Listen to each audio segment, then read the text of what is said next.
Hello everyone, welcome back to Grim Dawn, a quasi walkthrough playthrough for those of you who are looking for an isometric. I'm in the wrong place. An isometric RPG. Now, in the previous episode I talked about the timing of, the time of progress in Grim Dawn, and we began Old Arkovia. We're going to go back in to finish off the other two ghosts. And we're going to have a really nice conversation about a very specific boss who I'm not going to fight. And I'll explain why. Okay, hello. We'll just go ahead and be immediately surrounded. Now, this sometimes happens, not all the time. Last episode, when we went through the area, there weren't that many skeletons here. This time, there's just this absolute torrent of these lunatics. So you're kind of taking a gamble when you come back through that area. It's not generally going to be out of control or unhandleable in most cases. I've only really had an issue going through here 2 or 3 times, maybe.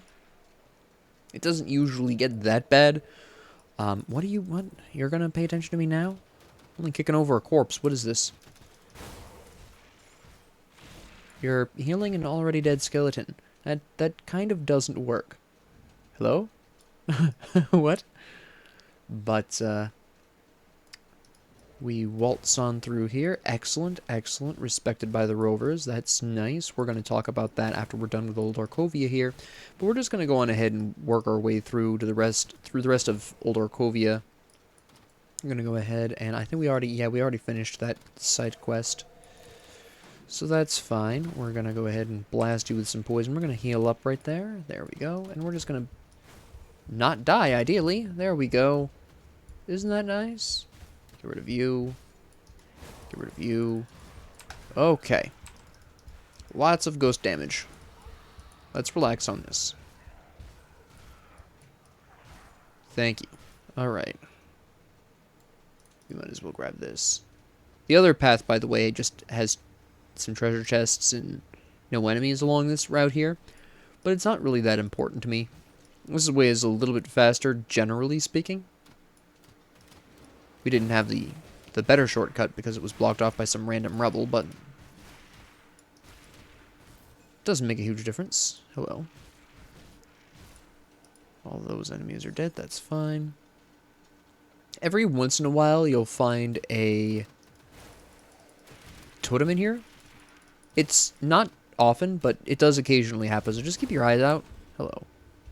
For that, because that is a really nice boost to your potential item stores.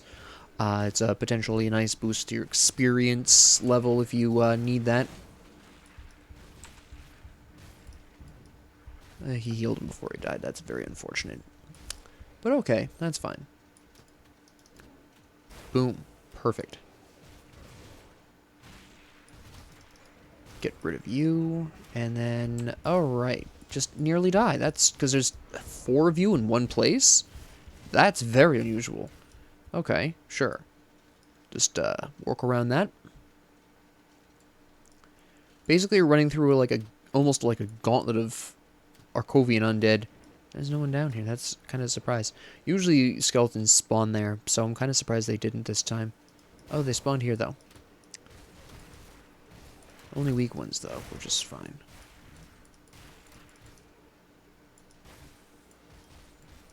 Now, this path as well along here, if you somehow haven't finished your Annals of Arkovia, this is where you're going to find a lot more of the pieces, is running this route. And again, if you were going to go through Old Arkovia in one fell swoop, you would just go through here instead of stopping by and exiting out and opening up the Broken Hills Rift. Oh, okay.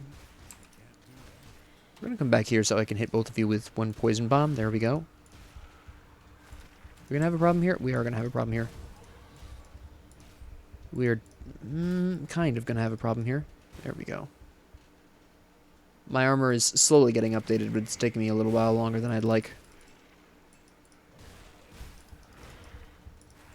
Alright. There we go. Throw that out there. Excellent.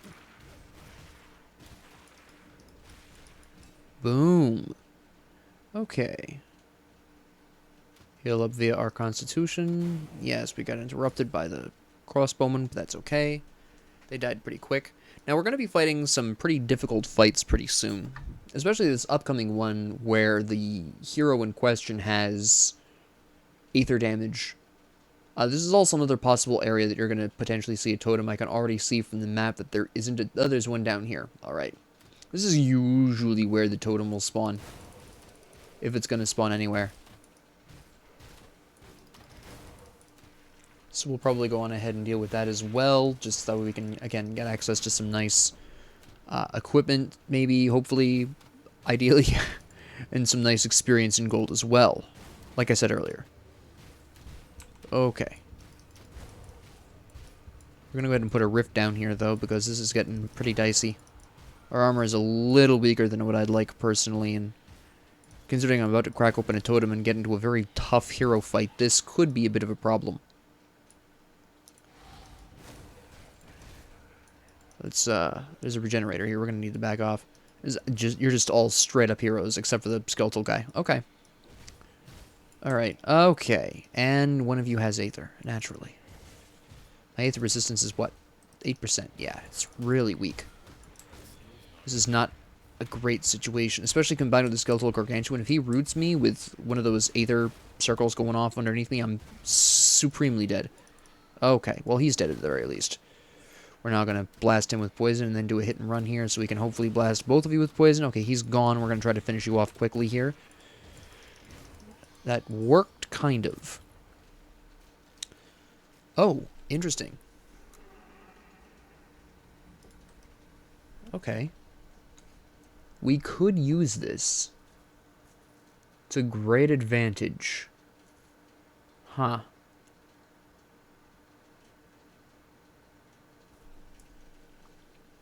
Now, there is one slight problem here. That increases frozen core. Now, obviously, Alexa's flash freeze and absolute zero do cold damage. That's nice and all, but they don't pull anything off of weapon damage. But we do have the benefit, of course, of physical damage. This doing physical damage and that reducing that the amount of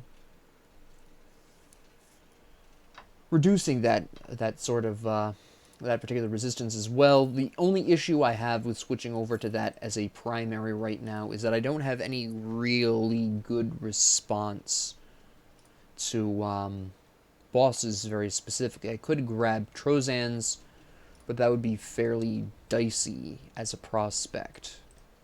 Well, let's see what else we got out of the totem before we make any decisions here. Okay, yeah. That's really nice. Although we don't do fire damage right now, we could very easily. That's not better. Oh, wow. But no experience. I suppose it doesn't really matter in the long run. So, I could switch over to a frozen core build on a cold damage build. I might after I get through Old Arkovia, but I'm not going to now. Specifically because ghosts are really resistant to cold damage, and the heroes we're about to fight are ghosts. So that would be rather problematic. At least in the short term. We're going to have to get rid of these priests first, and this guy with the warlock needs to go, obviously. Really fortuitous level up there. Okay, so these meteors are the problem with this guy. This is an issue. We need to get rid of this Frost Revenant. There we go. Okay, he's gone, which is extremely important, because we don't want to be standing in one of those Aether Meteors. Like I said, at this point in the game, Aether Resistance is kind of hard to get your hands on. Alright.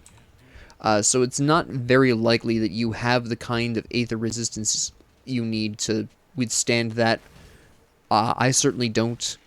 As you've seen earlier, I only have 8%, so you're generally going to want to do hit-and-run strats here on this guy in most cases, just so you don't get blasted by meteors.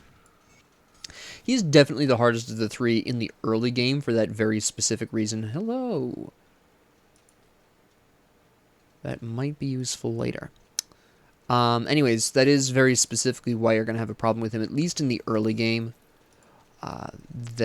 Just that possibility there, the sheer overwhelming potential damage of that is going to be quite the potential issue. Especially since if you're hit by multiple meteors at the same time, you can take a lot more damage than you're expecting. So just be very careful with that particular hero. He's deceptively strong. His regular attacks were blasting me because my armor is a little on the weak side. It's those meteors that can really turn around and get you when you're not expecting it. But now that he's gone, we're going to go on ahead and move on over here. Now, if I'd switched to the ice build, that would have been a lot harder of a fight because he's very resistant to cold. Even at this difficulty, the ghosts are still relatively resistant to cold damage, and they get more and more resistant to cold as the difficulty increases, so it is very important, even in a cold build, to have a secondary damage type for this area, very specifically, and of course, because you're an Arcanist, that's pretty easy to just splash in some, typically lightning damage, although fire damage isn't necessarily a bad idea either. It all comes down to what you've got available to you at the time, you know, in terms of equipment. Early game, you're really not going to have that much access to really great equipment, obviously, but later on in the game, you're going to have much better equipment that's going to be lasting much longer. Now, you generally aren't looking to do longer-term builds until you hit about level 50. You'll notice that I've been relatively open to the idea of switching around my build as I've been getting equipment, and this is primarily because you're going to be switching around equipment so fast that it doesn't really make a difference anyways. Just because of the various, you're just increasing in level so quickly and getting new stuff so quickly that it's you just have the option to switch pretty frequently. Also, it's a little unusual to see a skeletal gargantuan right here specifically, but I'm not complaining. So, this could be a problem. Blast you. Poison you guys, because you're absolutely shooting me down in the background. Throw this out there. Get rid of these guys. Oh, hold on, you're going to be a problem. I'm less concerned about the knight, I'm more concerned about you. Boom, there we go. Alright. Get rid of you really quick. Perfect. And no, that's not really any better. Slow resistance isn't that important to me right now. Later on, when I have more resistances and I'm stronger, I might be looking a bit more on the slow resistance, but right now, I'm more concerned with the resistances that are going to keep me alive. So I'm really not that concerned about slow resistance at this particular point in time. That's why I've generally been ignoring it. Yeah, being slowed down can get you killed, absolutely. But at this point in the game, if you're going to get killed because you're slow, then you're also going to likely get killed because you don't have the defenses needed in the first place. So it's better to have the resistances to actual damage than resistance to slow, because quite frankly, whether you're resistant to slow or not isn't going to matter if you don't have the defenses already there to keep you alive in the first place, even if you were fast moving. So, just something to keep in mind. Now, this fight gets a little interesting because there generally tends to be just a lot of skeletons wandering around that will just pop up out of the ground. For example, there's usually a huge problem with, yeah, skeletons right here. We're going to go ahead and duck around the back here. We're going to go ahead and do some guerrilla warfare here until we get rid of some of these large groups of enemies. We're going to pop in here. We're going to throw that out. We're going to throw that out. We're going to use this health potion and hopefully not die. Oh my goodness, that we're going to throw down a rift right there. I don't have any health potions. Alright. Now, the problem with Ravina here is not necessarily her damage output, although if you don't have piercing resistance, she absolutely slaps. Oh no, there's a regenerator hero here too? Really? Okay. This is a problem. We are definitely in the midst of a very serious problem. Alright. Alright. We need to back it up. Oh, don't zap me. Anyways, primarily it's going to be the pierce damage that's going to get you. I have 63 pierce resistance, which is why she's not hitting me that hard, and I also have 67 cold resistance, which is really nice because, again, that's her other damage type. She primarily does pierce and cold. The issue is she freezes. She has the option to freeze you, and if you're in a situation like this, again, there's a lot of enemies over here. That was completely useless. No. I need to buy potions. Okay, so I'm going to go buy potions really quick, because I've run out for some unholy reason. Probably because my armor has not been doing particularly well here. Did I actually want to sell that? This is slightly less armor for better resistances, so we'll go ahead and keep that on. Don't care about this. Don't care about this. Don't care about this. Don't care about this. No, no. We want that. No on these. Definitely no on that. No on this. We're going to leave this for now, but we'll be wanting to whip that in the future. We don't want this. And we don't care about this either. And we don't want this either.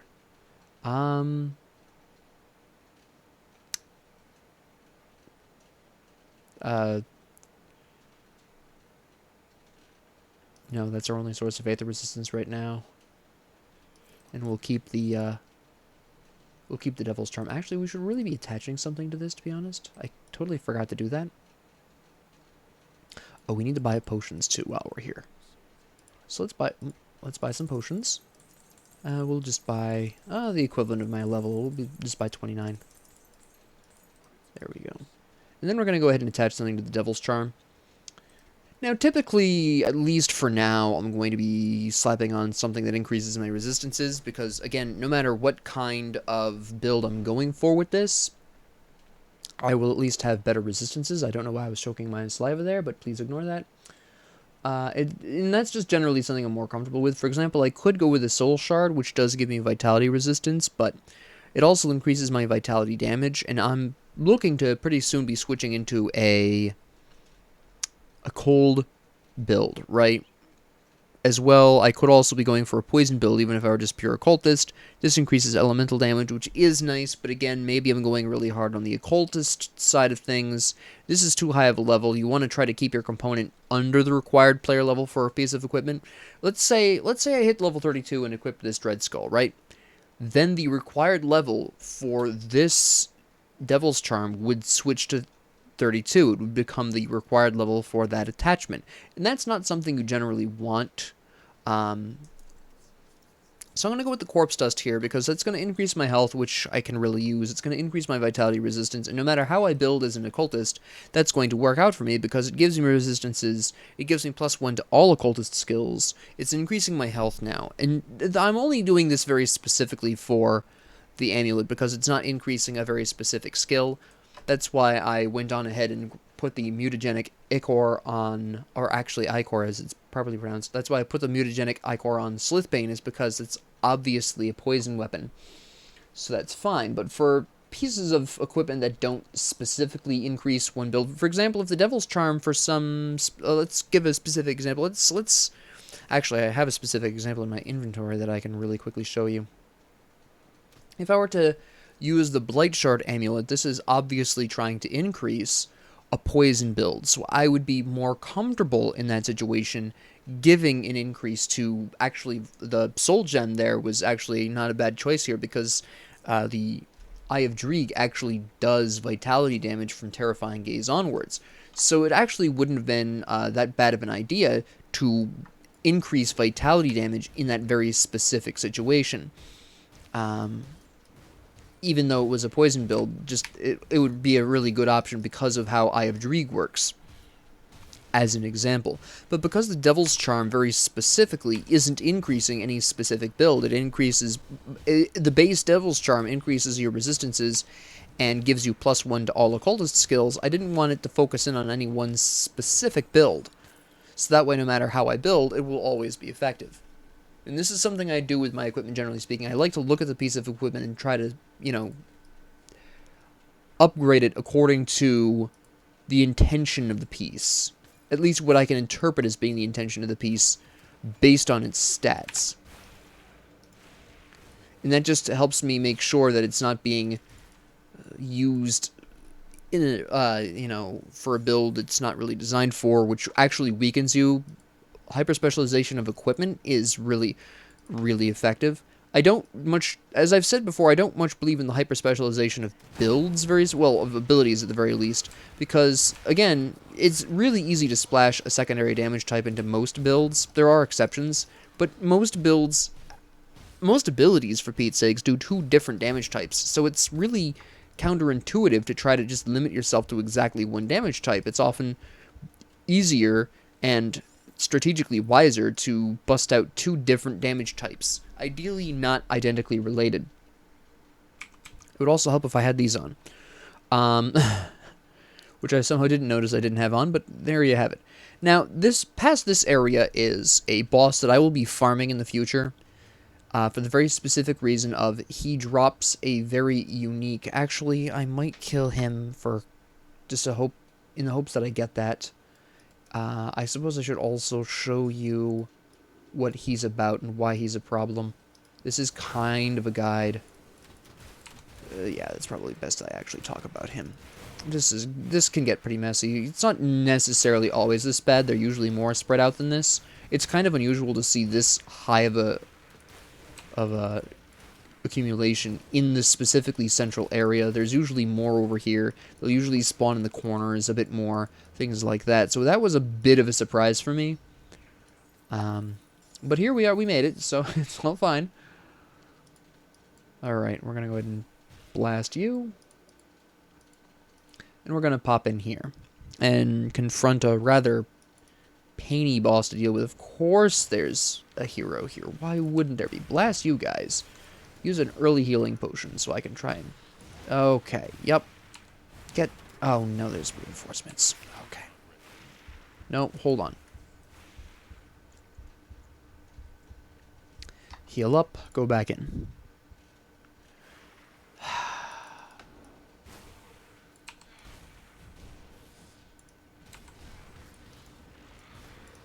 I'm gonna actually stand here specifically so we can blast both of you. There we go. Poison all the ghosts. You died. Thank you. We got not much for that. Thanks for nothing. Huh.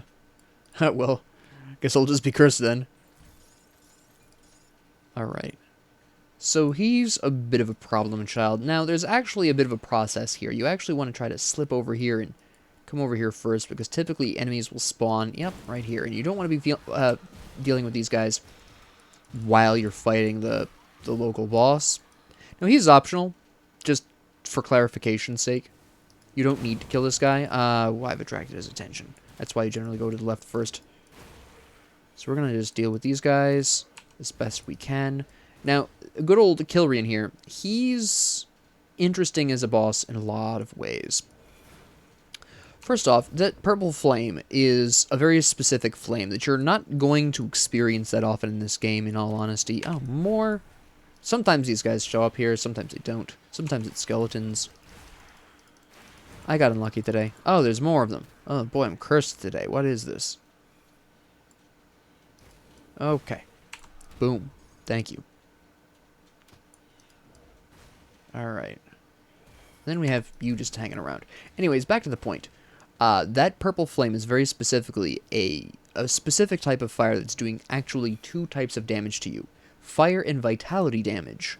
Now, you probably have good fire resistance at this point. That's probably not what's going to kill you. You probably don't have great vitality resistance. I happen to. I have 54 vitality resistance, which is unusually good for this stage of the game. But in all honesty, I lucked out with that, and you probably don't have a similar level of vitality resistance in your build when you get here. And that's not something you can control, obviously. That's just random. But you do have to be very careful with this. And the problem with him really is if you don't have a good ranged option, you're going to have a hard time. Because as you probably saw, he can surround himself with the purple flames. And again, in all likelihood, you aren't going to have the vitality resistance to go toe-to-toe with him in a melee level. So if you don't have a strong ranged ability, some method of dealing damage to him at range that's not vitality or fire damage, in all honesty, you're going to have a rough time. I happen to have poison here. But you could use most anything else. Again, he's only, at this point, at this difficulty, he's only really resistant to fire, and I did not get what I was hoping to get. I might have one in my inventory. I haven't farmed him in a hot minute. I'll have to check. But, we're going to go on ahead and grab this shrine. Oh, wow, that's impressive. We're going to put those on immediately. We're going to do our devotion point. I'm going to be reworking that in the relatively near future. But, oh. Alright. No, you're supposed to be dying. Thank you. Alright. Fantastic. Now you're going to actually go out here. If you activated the rift for the Broken Hills, you don't necessarily have to, by the way, just so you can actually see, this is the exit to the area. This is why you actually really want to go through there if you are going through it all in one fell swoop. Because if you're going to go through Old Arkovia in one trip, going through that is actually fast. Going that way is faster than backtracking, to be honest. So killing him and getting through that area is actually a little bit faster than the alternative of running all the way back. It really is. So let's see if I have a Killarian's Soul here. I believe it's Killarian's Shattered Soul or something like that. I want to see if I have one of these. Do I have one of these lying around on this character? On this group of people? No, I don't. Okay, so unfortunately I don't have one currently, because again, I haven't farmed him in a while. But Killarian is the only boss in the game that drops an augment. Well, a component, excuse me. He drops a component called Killarian's Shattered Soul or something like that. And it's a chest-only component that very specifically increases your fire and your vitality resistance, and it does something else. Hold on, I can't remember off the top of my head. Let me check my notes here really quick. Where are these?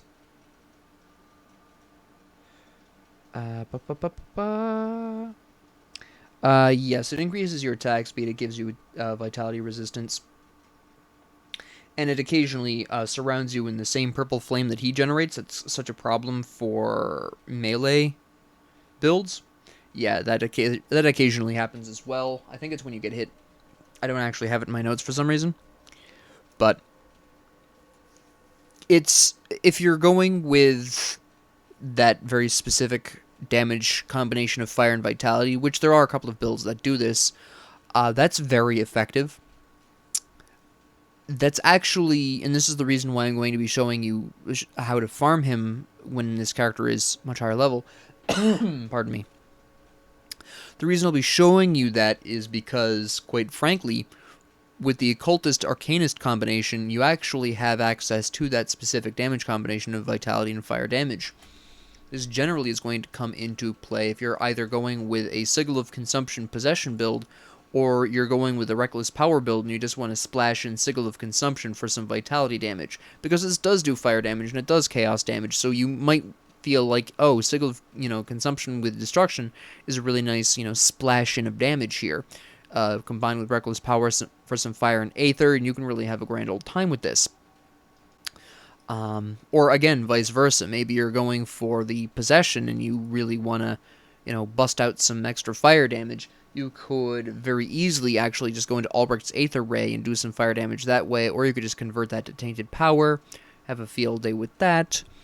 Maybe you want to go into Kalidor's Tempest for some fire and aether and get some lightning in there as well. And you've got options no matter which one you want to do, but this is actually one of the few combinations that can really make this effective, as well as Demolitionist with Occultist, or Demolitionist with Necromancer, Demolitionist with Vitality-focused Shaman, Demolitionist with Arcanist, Arcanist with Vitality-focused Shaman, or Arcanist and Necromancer. These all are great combinations that Killarian's Shattered Soul really works well with. Now, Killarian's Shattered Soul has a required level of 24. Don't let that fool you. It's actually fairly potent for those specific kinds of builds, because it's a nice 30% increase to your damage in those particular areas, and it gives you a really nice boost in your vitality resistance. I was unfortunately not lucky enough to get one this time, and I don't really recommend you farming him at this difficulty, because there are level caps at this difficulty. And if you get too high in level, like I said before, you're going to start getting less experience and worse items. It's generally best to wait to farm him until Ultimate Difficulty. I only killed him in this series because I wanted to at least show him to you, and as well as his unique damage combination, where to find him, why you might go through there in your first run through just because, hey, I'm running through all of Old Arkovia. I didn't stop to activate the Broken Hills Rift. Then it's faster to go through him to reach the exit than it is to backtrack. There is that particular instance there, but you really aren't going to be going after him specifically to kill him at this difficulty because it's generally not worth it. He can be a pain in the neck to fight, especially if you have a melee-focused build, or if you don't have a strong enough ranged ability to use on him. He's going to be very difficult to take out.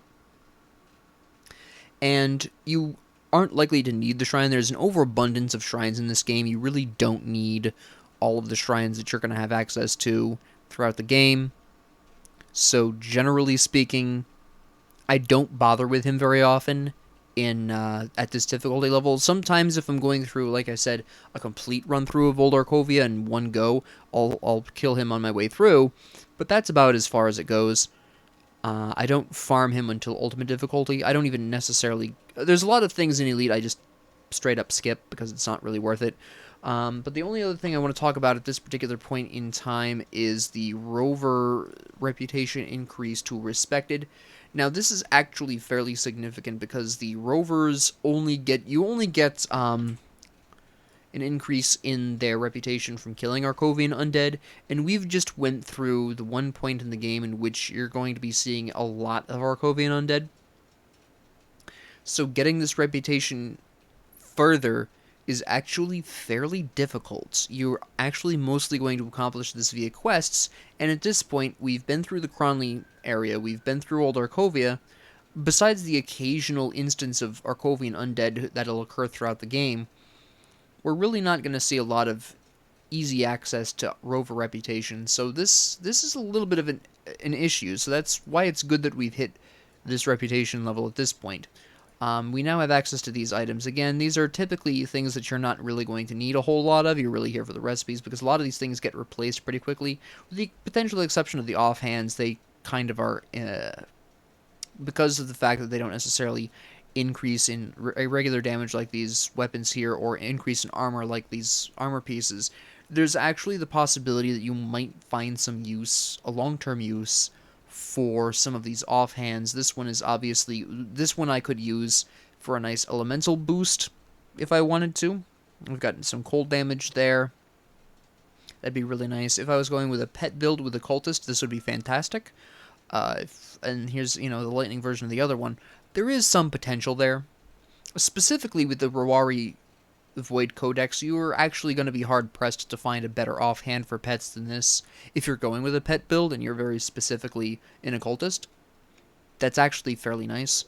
Other than that, though, a lot of these other items you're really probably not going to see any use out of, or much, if any, use out of. You might in the short term, but again, at this point in the game, you're really not going to see that much use out of these. So, and I want to very specifically contrast that with the Respected tier of Devil's Crossing, which is equally difficult to increase their reputation for, if not for the fact that they've got more quests, but they also technically reward less in total. Again, all of these items you'll quickly outpace even the shield, because they're not things like offhand, because the shield itself, you're going to find very quickly shields that have a higher block chance or a lower block recovery or whatever.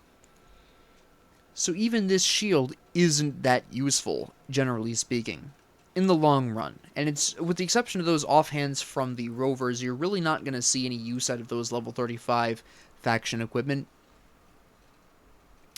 But I just wanted to kind of point that out to you, just so that way you don't waste iron bits. If this is your first playthrough, you probably don't have that many iron bits to spare. It's not worth wasting them on much in the way of the faction equipment. Again, with the possible exception of the offhands, if they really match your build, those can go, or you can go a really long time with those. But generally speaking, the only one I would even possibly seriously contemplate as a long-term option until level 50 would be the one with pets, and that's only if you're an occultist. So just kind of throwing that out there as something to keep in mind. Oh, we need to speak to Barnabas. Oh, no, I know what that is. That doesn't matter. I'll go ahead and talk to him so you can see, but it really doesn't make a difference whether or not you talk to him. This is kind of an optional conversation, but he's just going to tell you that they need food from, the Devil's Crossing needs food from Homestead, and that's really going to be the last Devil's Crossing quest you're going to be seeing in a run through. So we're really not going to be expecting to see much more in the way of Devil's Crossing reputation increases. There'll be one more quest, like I said, but that's dependent on Homestead. We'll talk about that when we get to it. It's not really important right now. With that being said, thank you all very much for joining me, and if you like this, please like and subscribe. If you didn't, please ignore me, and if you have any comments, questions, concerns, ideas, suggestions, requests, please leave them down in the comment section below, and thank you all very much for joining me, and have a great 24 hours.